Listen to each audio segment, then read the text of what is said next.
La politique d'Aristote, livre 6e, chapitre 7, sommaire. La République est une combinaison de l'oligarchie et de la démocratie. Moyens divers de faire cette combinaison, caractère d'une vraie République, exemple tiré du gouvernement lacédémonien. La République doit se maintenir par l'amour seul des citoyens. Comme conséquence de ces premières considérations, nous examinerons maintenant comment la République proprement dite se forme à côté de l'oligarchie et de la démocratie et comment elle doit être constituée. Cette recherche aura de plus l'avantage de montrer nettement les limites de l'oligarchie et de la démocratie, car c'est en empruntant quelques principes à l'une et à l'autre de ces deux constitutions si opposées que nous formerons la République, comme on reforme un objet de reconnaissance et en réunissant les parties séparées. Il y a ici trois ordres possibles de combinaison et de mélange. D'abord, on peut réunir la législation de l'oligarchie et de la démocratie sur une matière quelconque, par exemple sur le pouvoir judiciaire. Ainsi, dans l'oligarchie, on met le riche à l'amende s'il ne se rend pas au tribunal, et l'on ne paie pas le pauvre pour y siéger. Dans les démocraties, au contraire, indemnité aux pauvres, sans amende pour les riches. C'est un terme commun et moyen de ces institutions diverses que la réunion de tous deux, amende aux riches, indemnité aux pauvres, et l'institution nouvelle est républicaine, car elle n'est que le mélange des deux autres. Voilà pour le premier mode de combinaison. Le second consiste à prendre une moyenne entre les dispositions arrêtées par l'oligarchie et par la démocratie. Ici, par exemple, le droit d'entrer à l'assemblée politique s'acquiert sans aucune condition de sens, ou du moins par un sens modique, là par un sens extrêmement élevé. Le moyen terme est de n'adopter aucun des taux fixés de part et d'autre. Il faut prendre la moyenne entre les deux. Troisièmement, on peut à la fois faire des emprunts et à la loi oligarchique et à la loi démocratique.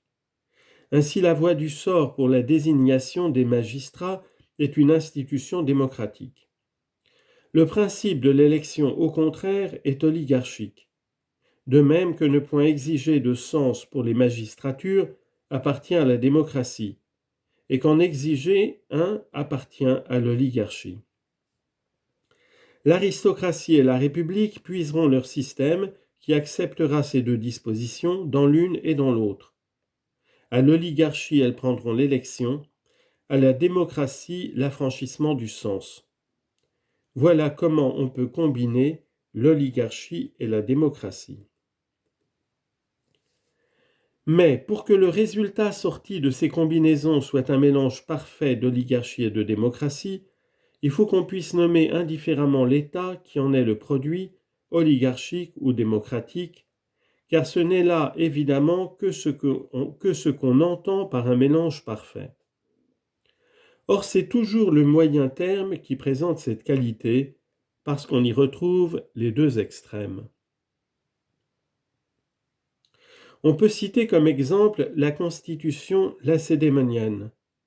D'un côté, bien des gens affirment que c'est une démocratie parce qu'en effet, on y découvre plusieurs éléments démocratiques. Par exemple, l'éducation commune des enfants, qui est exactement la même pour les enfants des riches et pour les enfants des pauvres. Les enfants des riches étant élevés précisément comme ceux des pauvres pourraient l'être. L'égalité qui continue même dans l'âge suivant et quand ils sont hommes, sans aucune distinction du riche au pauvre. Puis, l'égalité parfaite des repas communs à tous. L'identité de vêtements qui laisse le riche absolument vêtu comme pourrait l'être le premier pauvre quelconque. Enfin, l'intervention du peuple dans les deux grandes magistratures dont il choisit l'une, le Sénat, et possède l'autre, l'Éphorie. D'autre part, on soutient que la constitution de Sparte est une oligarchie parce que de fait, elle renferme bien des éléments oligarchiques. Ainsi, toutes les fonctions y sont électives. pas une n'est conférée par le sort. Quelques magistrats en petit nombre y prononcent souverainement l'exil ou la mort, sans compter encore d'autres institutions non moins oligarchiques.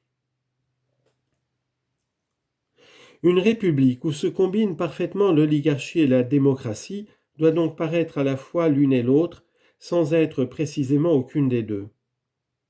Elle doit pouvoir se maintenir par ses propres principes, et non par des secours qui lui seraient étrangers.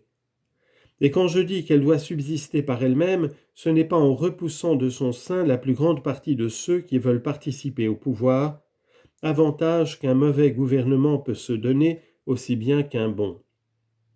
Mais je comprends que c'est en se conciliant l'accord unanime des membres de la cité, dont aucun ne voudrait changer le gouvernement. Je ne pousserai pas plus loin ces remarques sur les moyens de constituer la République et toutes les autres formes politiques nommées aristocratie.